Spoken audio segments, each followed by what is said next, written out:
I wanted to tell you a few things about meditation today. This video has been inspired by a client of mine who has told me recently when I was asking whether she meditates, she said to me, I really don't get it. I've tried, but I just don't get it. So I was trying to think of the best way to explain it to her, for her to want to give it another go and to stick to it, because the reality is that when it comes to meditation, it's just one of those things that we need to carry on doing for a while, and also trust the process really, because the results are subtle on the surface. They're just small little changes, and I'll tell you what they are exactly in a second. I do my meditation practice practically every day. I say practically because I've been doing it for a year, but I've been doing it non-stop for 39 days. So this is my longest streak. So if you use an app such as Calm, which I always recommend to people, I've got no interest in doing that. I'm not an ambassador for them, although I could be because I really love this app. They show you all sorts of data and statistics, so that helps you analyze then, you know, what's been happening, what you've been doing actually. I mean, I wouldn't have done it without that app, that's for sure. I've tried different apps. I didn't like the voice, for example, the speaker. I didn't like the tone. So meditation gives me clarity, focus, and flexibility. To give you an example, I go for a 15-kilometer run twice a week, and there is a route that I like using. I always use the same route because it's simple. I don't have to think about the route.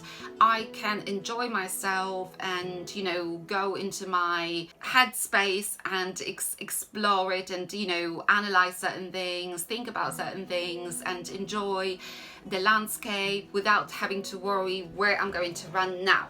So it's just very practical. Every now and then they close they close a significant part of the route, and they've done it again the second time this year, and they close it for a month when they do. So it's a long time. It's at least 8-9 runs for me.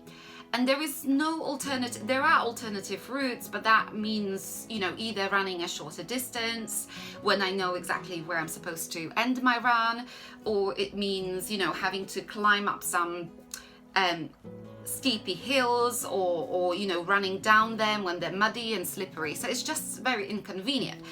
So when I saw the sign that again this year they've just closed this route without even any warning for a month, I was thinking of all the things I could do.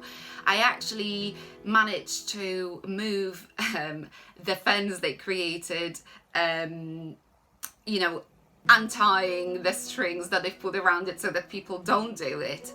But it's a pain. I have to stop during my run, and I have to do it. So I was thinking, what else can I do? Maybe I should write to the council why, you know, they close a route like this where a lot of dog walkers, you know, parents with children, runners, they use this route, and there isn't anything that they can use instead that's obvious or that makes sense.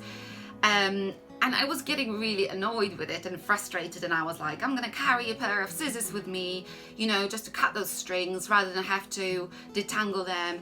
I'm going to, you know, I've done that actually before, squeeze in between the wall and the fence. I was considering doing it underneath as well. And then it occurred to me that actually, if I extend my route and I just run 1 kilometer further down, then on my way back I can actually choose a shorter route, which is an alternative, but it's not my ideal alternative because I had to change the route towards the end. So then I can actually make the same distance, find out what the area looks like a little bit further on. So I was like, why didn't I think about it straight away? Why was I considering like writing letters to the council, calling the council, you know, carrying scissors, all these things, instead of just that? So this is what happens very often in our life, that, you know, we just want a certain thing a certain way. But if you can take a step back, and this is what meditation helps me with, you can actually see alternatives in yourself. Things you can do differently to get the same result or even a better result, because now after extending that route, I know that actually the last bit that I've just discovered is so beautiful, such a beautiful route. I've got the forest and the lake on one side and on the other, and there are no cars there, just like the rest of the route, but there is a slightly different landscape, and it's just so beautiful. So had I not had this obstacle, I wouldn't have discovered it. I wouldn't have motivated myself to try something different.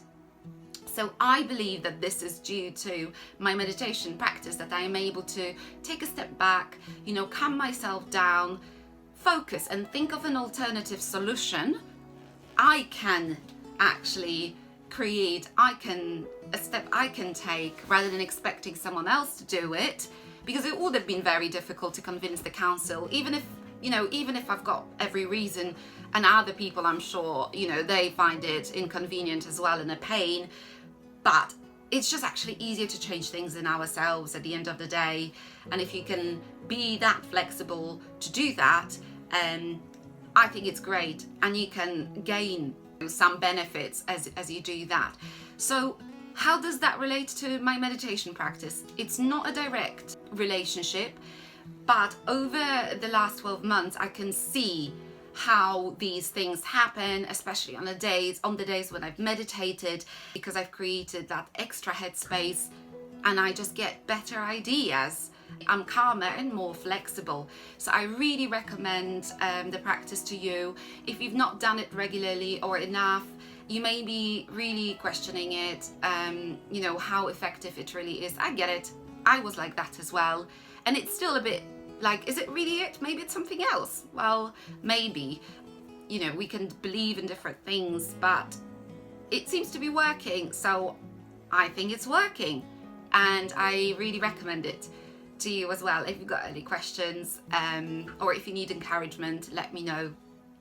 I'll be happy to do that for you, as I just have for my client, and I'm really keeping my fingers crossed for her. I'm hoping she will pick on this new routine very soon.